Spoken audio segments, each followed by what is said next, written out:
Hello, hello. Welcome to day one of the Publish That Deck Challenge. We've got so many things that we're going to talk about over the next 5 days. And we're going to really get into the nitty-gritty of what it takes to publish. Design is one thing. Hello. Love your comments. Be a part of the conversation. This is a dialogue. This isn't a webinar. This isn't a monologue. Please feel free to comment. Let me know what's on your mind. Ask more questions because I want you to get the most out of this. Okay, so hello. Welcome onto the stream. We've got a lot to cover in terms of what's going on when we start to think about how do we publish the deck. As I was saying, design is one thing, right? Design has its own very special nuances and nooks and crannies in the process that we can cover. But when we talk about publishing, we're talking about what's beyond that. So yeah, design can take days, it can take weeks, it can take months, all that's good. And I've heard seen some people comment in the group that design can take years. And let me tell you that there's something on the other side of that. And that's what we're going to talk about today. So, one, I just want to let you know that be engaged here. It's going to pay off because each day I'm going to pick one of the most engaged people in the challenge and give them a free one-to-one consultation.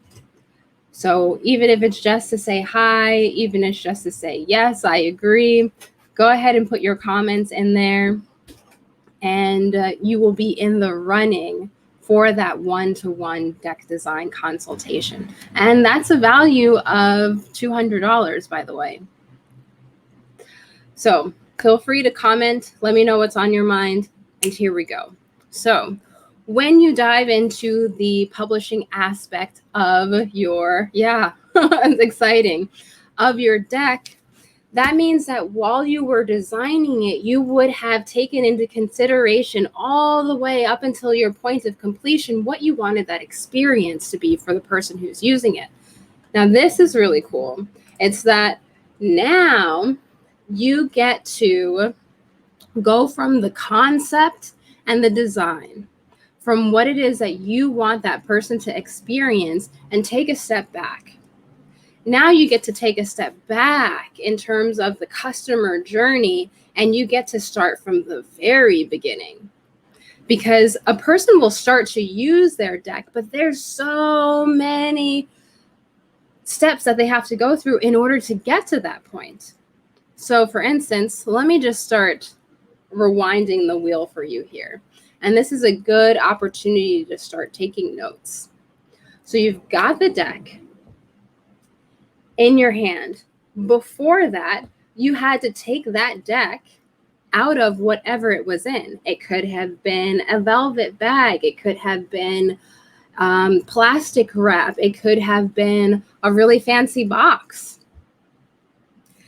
Now that part is also up to you.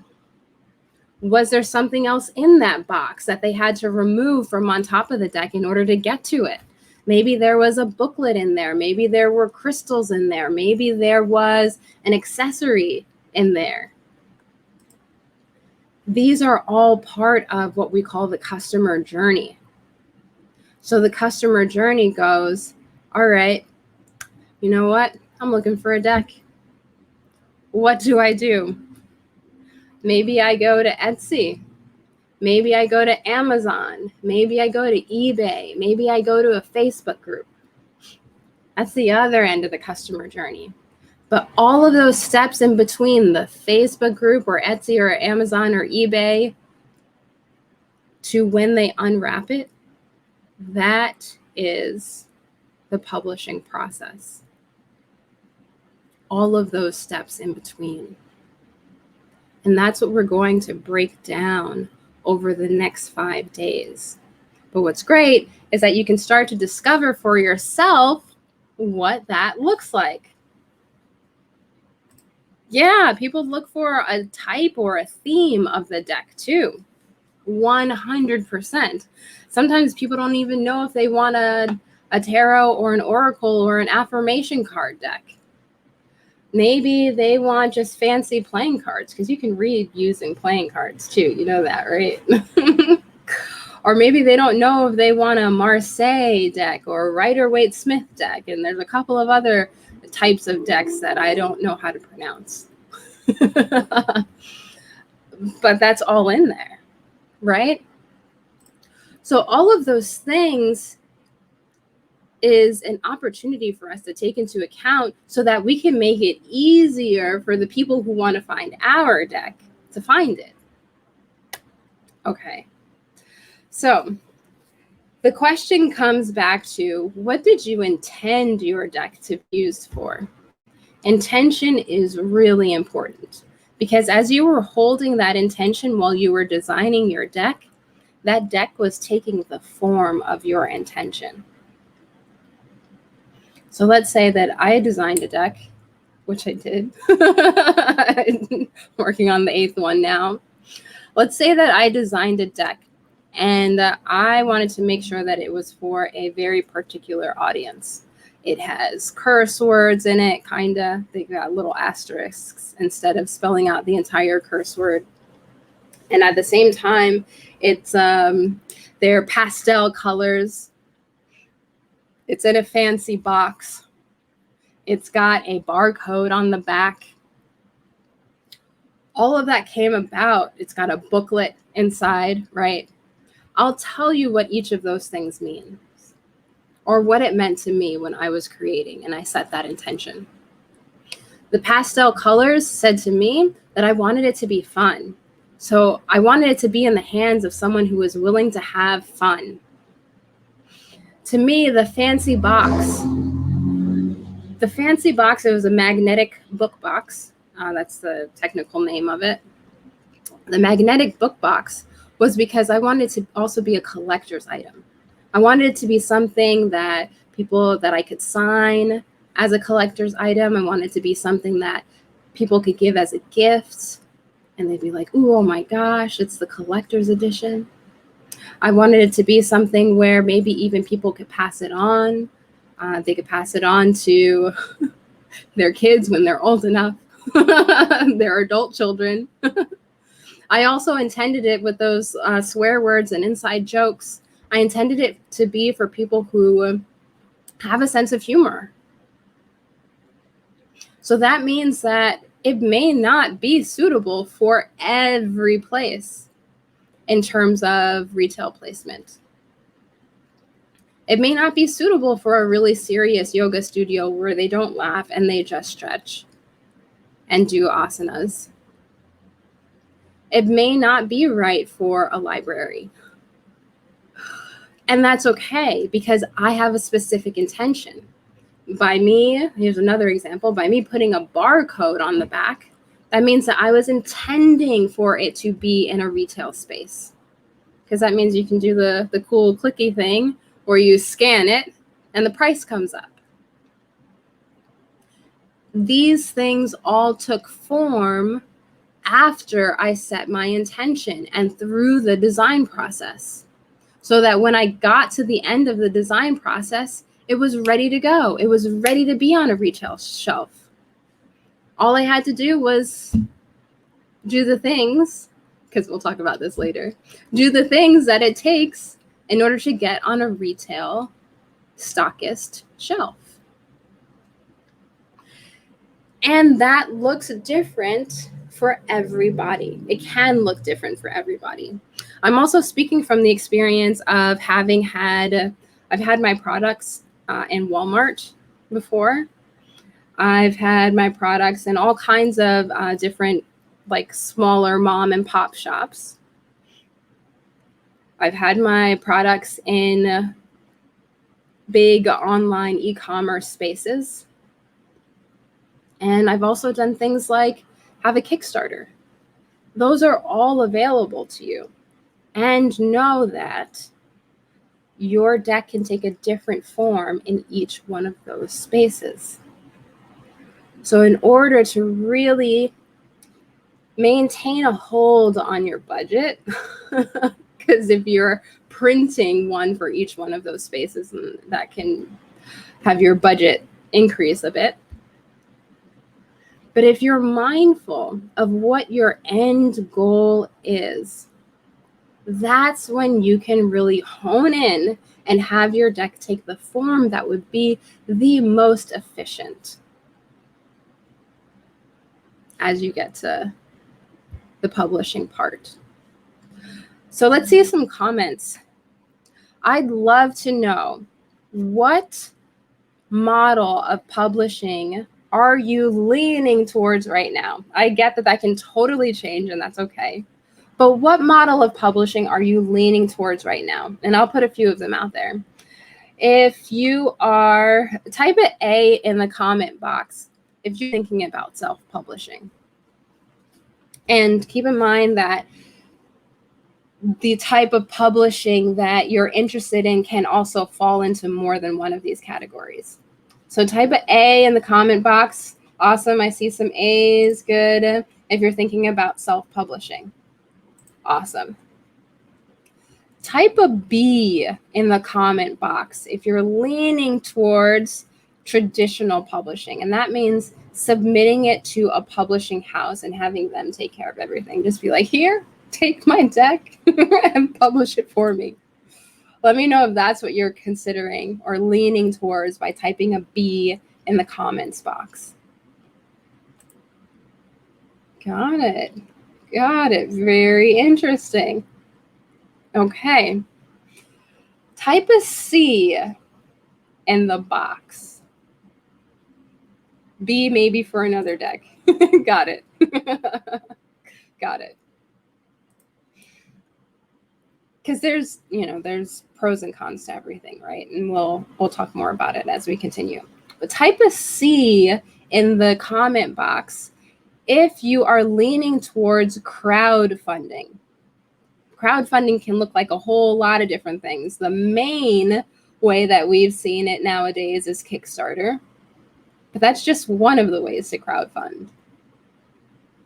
So type a C in the box, the comments, if you're thinking about crowdfunding, if you're leaning towards crowdfunding. Thank you, Gina. Gina says A, B, and C. That's what I'm talking about. You can do all of them, right? You can do all of them for sure. And I'll share something with you is that you can also have many different additions to your deck. You can have a collector's edition. You can have a second edition. I just did that myself. I had a second edition where we added more and did some things and it did a few things differently and added some really cool elements to it. Awesome. So the C is for crowdfunding. I see your C's. Awesome. Thank you. Yes, C's. Okay. And there's one more. And again, like I said, you can fit into multiple categories here. But we're looking at the options that we have available to us. Now, D, type a D in the box if your end game is wholesale retail.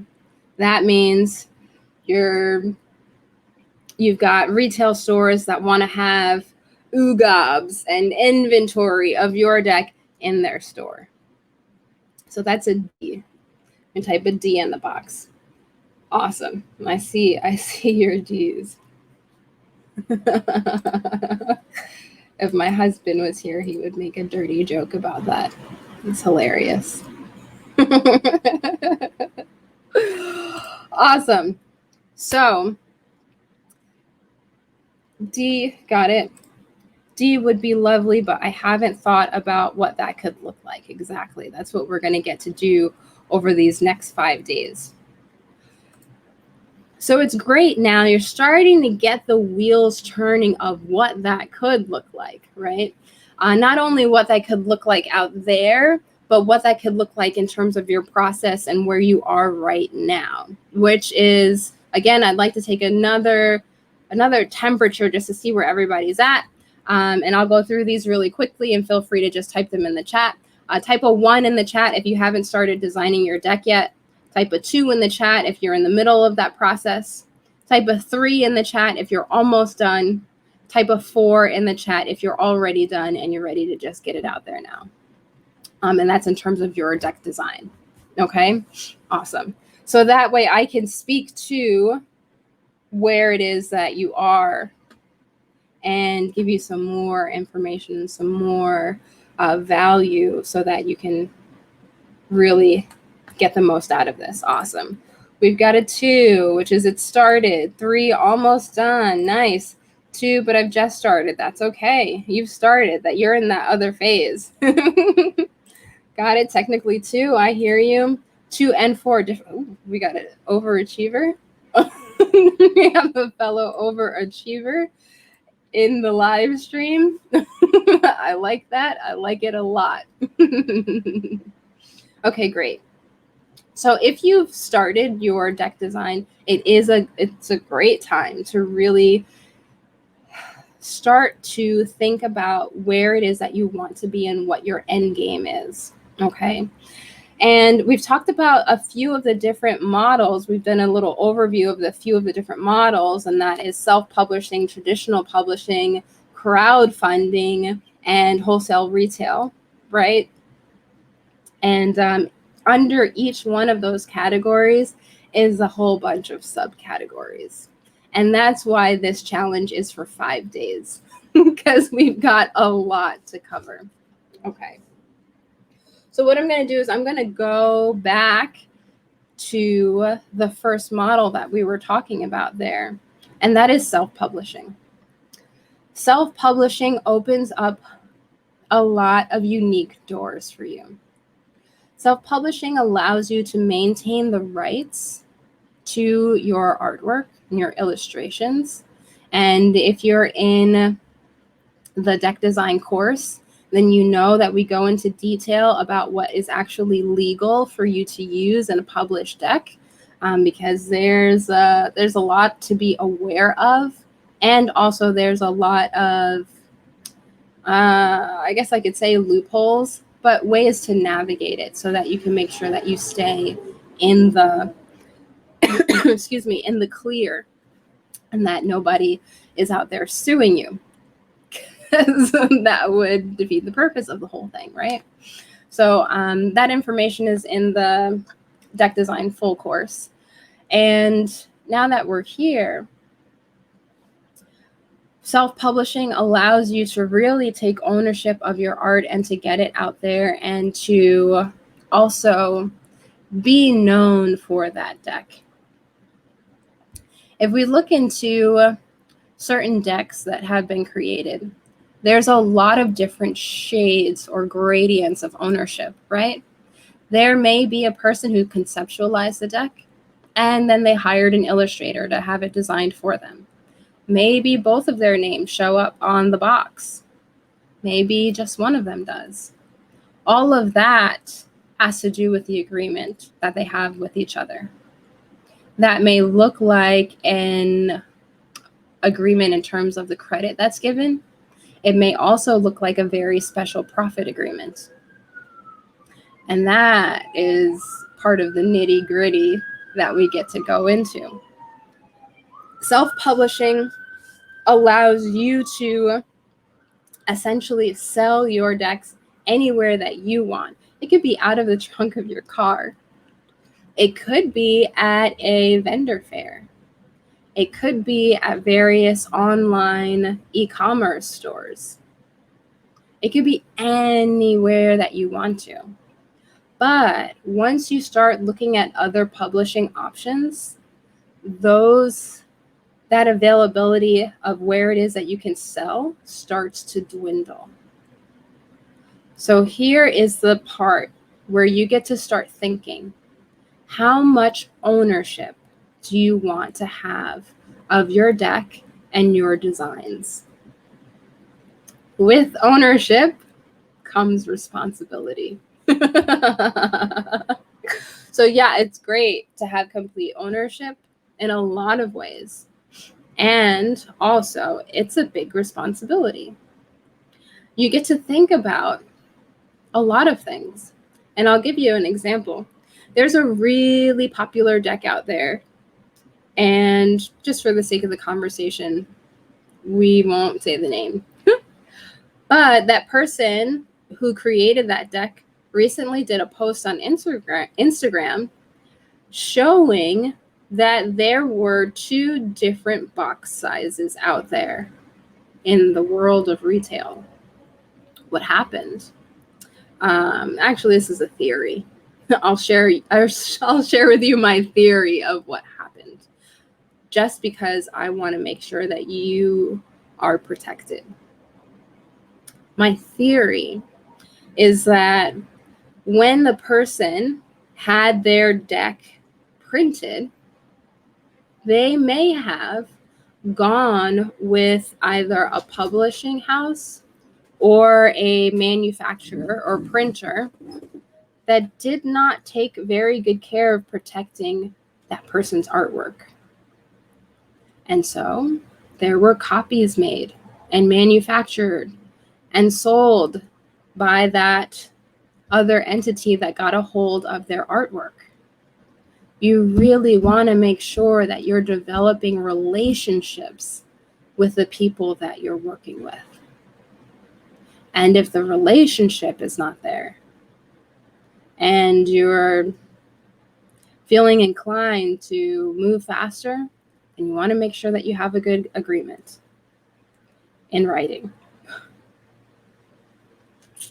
Let me know that you understand me here, that you're following along here. Type a yes in the comment, drop an emoji, just so I know that you're getting this, because this is really important.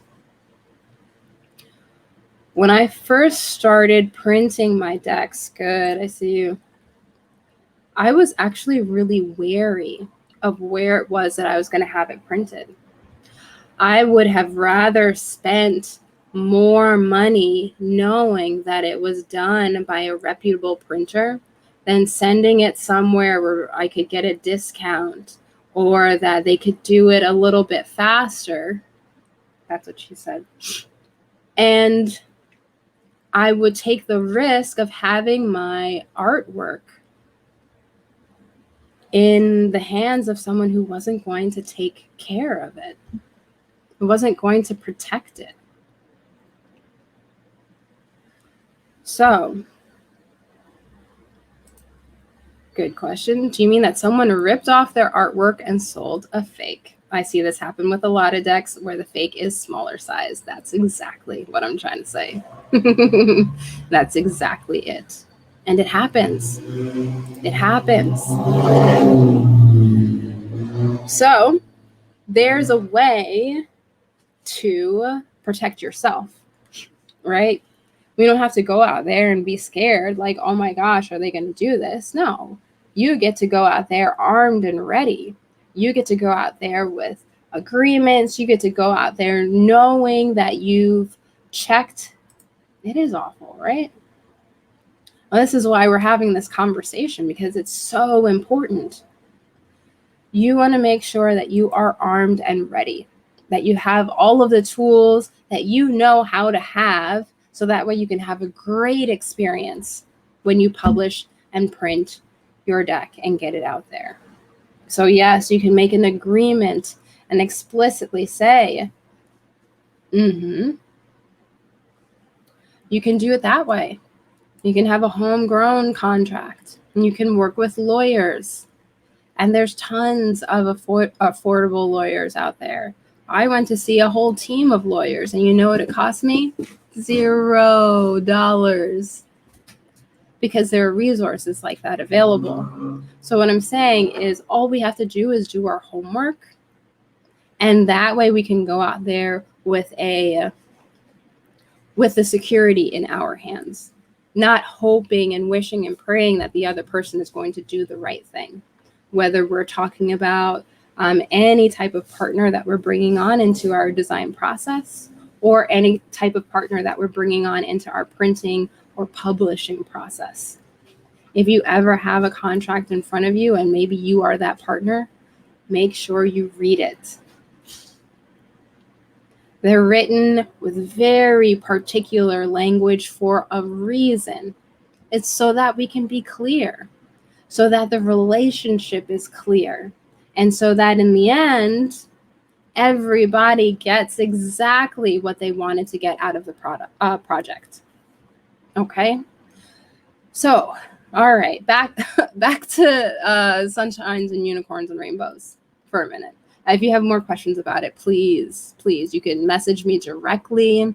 You can type your questions in the group. Whatever it is that you need to make sure that you're safe, let me know and I will help you. Awesome. Or I'll point you in the right direction. Cool. So we're still talking about self-publishing. So crowdfunding can fall under the category of self-publishing as well. And what I've experienced is that through doing crowdfunding, like we were talking about before, your deck can take on a different form. It can take on a different form based on the reward tiers that you want to make available. Maybe you have a standard deck and a collector's deck in your crowdfunding campaign. This means that they don't have to look the same. This means that the collector's deck can come in this like nice fancy box, and the standard deck can just come in shrink wrap.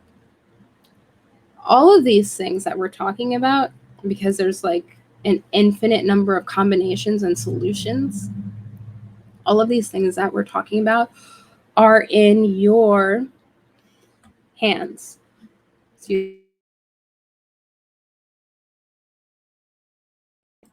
This is in your hands.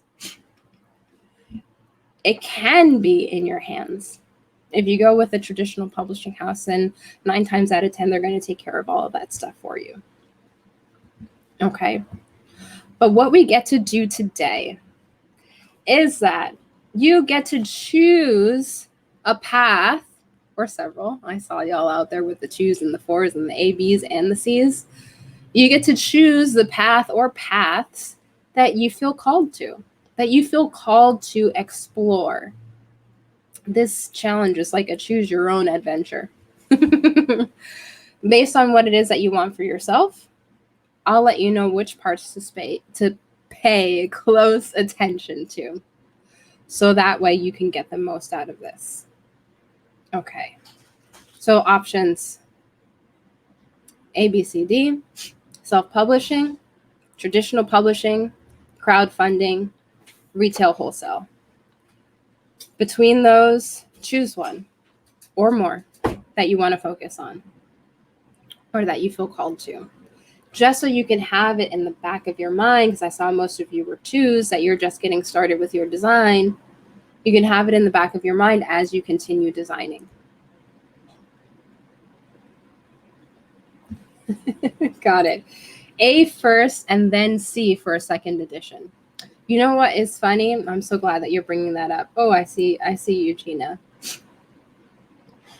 A and C. Got it. Yeah, exactly. And that's exactly the path that I took for one of the last decks that I published. I self-published. This is, again, one of infinite ways to do it, but I love seeing that we're all kind of driving on the same vibe here. I self-published, didn't even have a box. It just came in shrink wrap, and which is not bad, by the way. Excuse me. Let me get some water so I can stop coughing. So I self-published.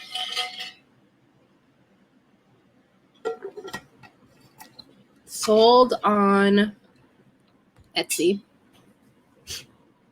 The decks came shrink wrapped because we want to make sure that they're waterproof. Who knows what goes on with the U.S. Postal Service? LOL.